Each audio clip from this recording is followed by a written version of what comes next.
वयम् एकाधिकशतं संख्यक प्रकोष्ठ वासिनः भवतां समक्षे एकं लघुनाटिकां प्रदर्शयामः। शाखा समाप्ता भवन्तः। आपणः गत्वा शाखा आनयतु। परायाः आनयतु। वदतु, मम कार्यालये किञ्चित् कार्यमस्ति। आम्, अस्तु, अहं तां वदामि यत् शाखा आनयतु। परा पुत्री, अत्र आगच्छ। आपणतः कतिचन शाखा आनयतु।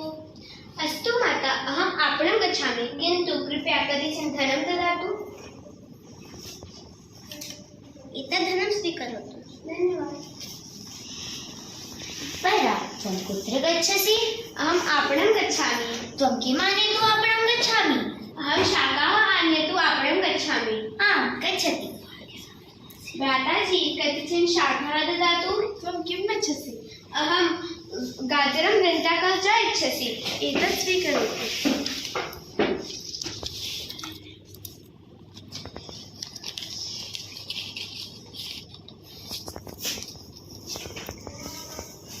धन्यवादः।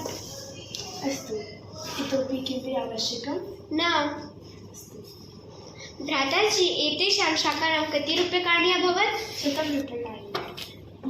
एतत् स्वीकरोतु।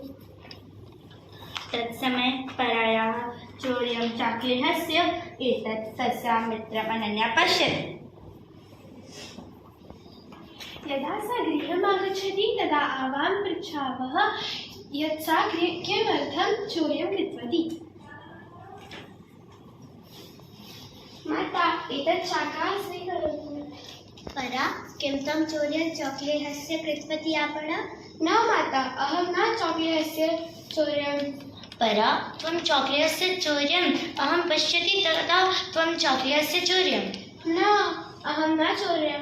परा, असत्यं न वद। आं माता, अहं चाक्लेहस्य चौर्यं कृतवती, क्षम्यतां ददातु। किमर्थम्? अस्तु पिताश्री, अद्यारभ्य अहं चौर्यं न करोमि।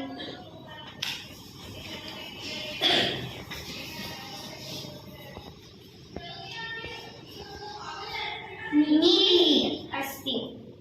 लोभ हानिकारक, तदर्थं लोभः न कर्तव्यः। धन्यवादः।